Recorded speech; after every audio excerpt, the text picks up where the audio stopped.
नमस्ते। जनवरी 2024 में अयोध्या में जो राम मंदिर का उद्घाटन हुआ, वो सिर्फ एक समारोह नहीं था। नहीं, वो तो दशकों के संघर्ष, विश्वास और राजनीति के एक बहुत लंबे अध्याय का कह सकते हैं समापन था।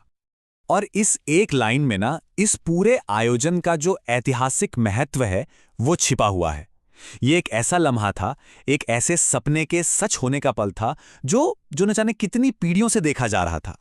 और जब प्रधानमंत्री नरेंद्र मोदी और आरएसएस प्रमुख मोहन भागवत ने मिलकर मंदिर के शिखर पर वो ध्वज फहराया, तो वो सिर्फ एक रस्म नहीं थी, बिल्कुल नहीं। वो एक प्रतीक था, एक नए युग की शुरुआत का। लेकिन इस पल को, आज को पूरी तरह से समझने के लिए हमें इतिहास में थोड़ा पीछे चलना होगा।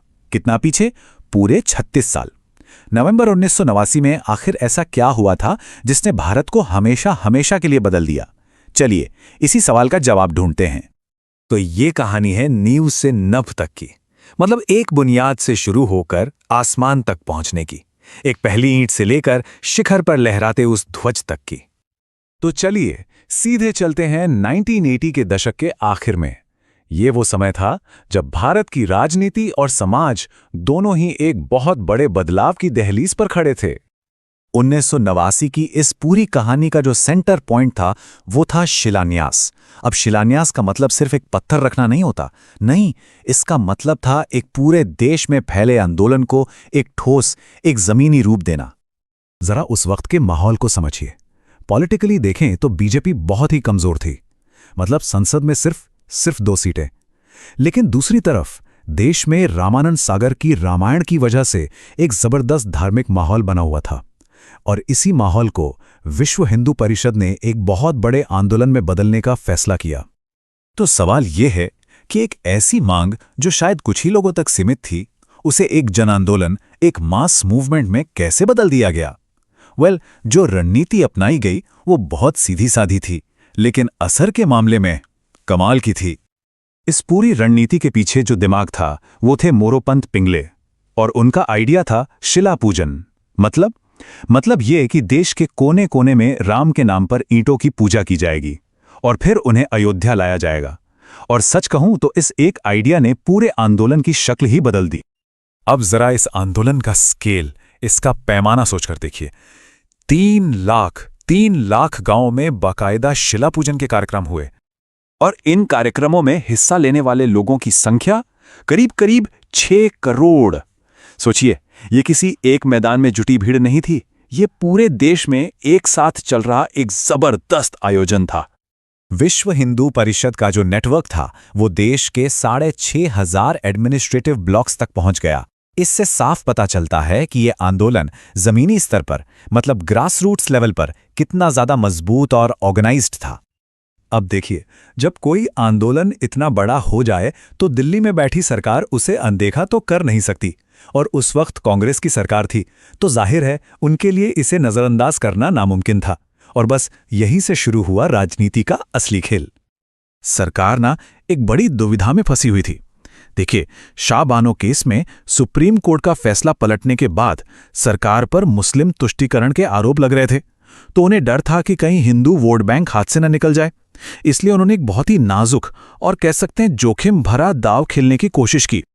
और ये दांव था क्या? जरा ये देखिए। 6 नवंबर को राज्य सरकार कहती है कि जमीन विवादित है, डिस्प्यूटेड है, और ठीक अगले दिन 7 नवंबर को केंद्र सरकार उसी जमीन को अविवादित यानी अनडिस्प्यूटेड घोषित कर देती है। क्यों?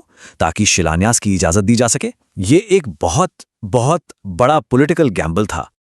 और फिर वो दिन आया, 9 नवंबर 1989। 8 लाख लोग अयोध्या में जमा थे। महंत अवैधनाथ ने जमीन पर पहला फावड़ा चलाया।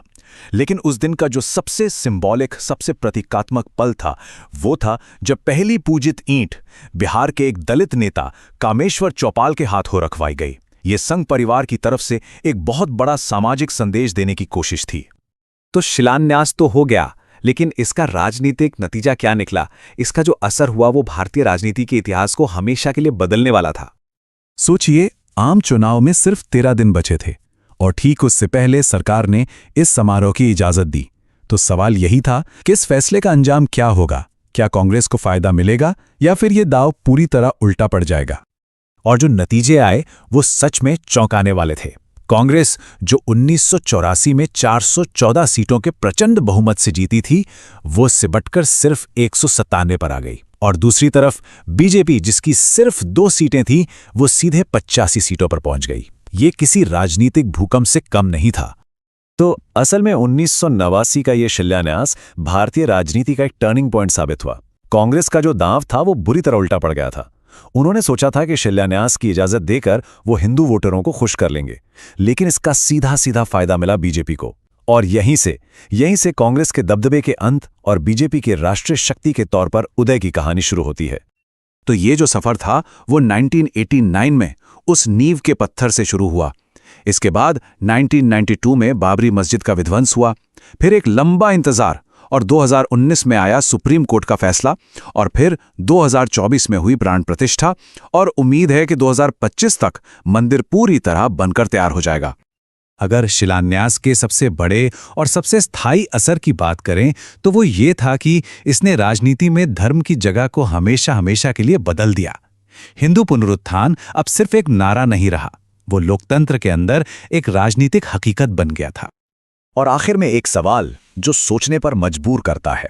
तुलसीदास ने अयोध्या को मोक्षदायिनी कहा था, मतलब मोक्ष देने वाली नगरी।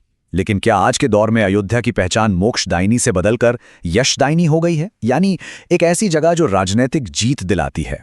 ये एक ऐसा सवाल है जो आस्था और सियासत के बेहद पेचीदा रिश्ते पर हमें सोचने के लिए छोड़ जाता है।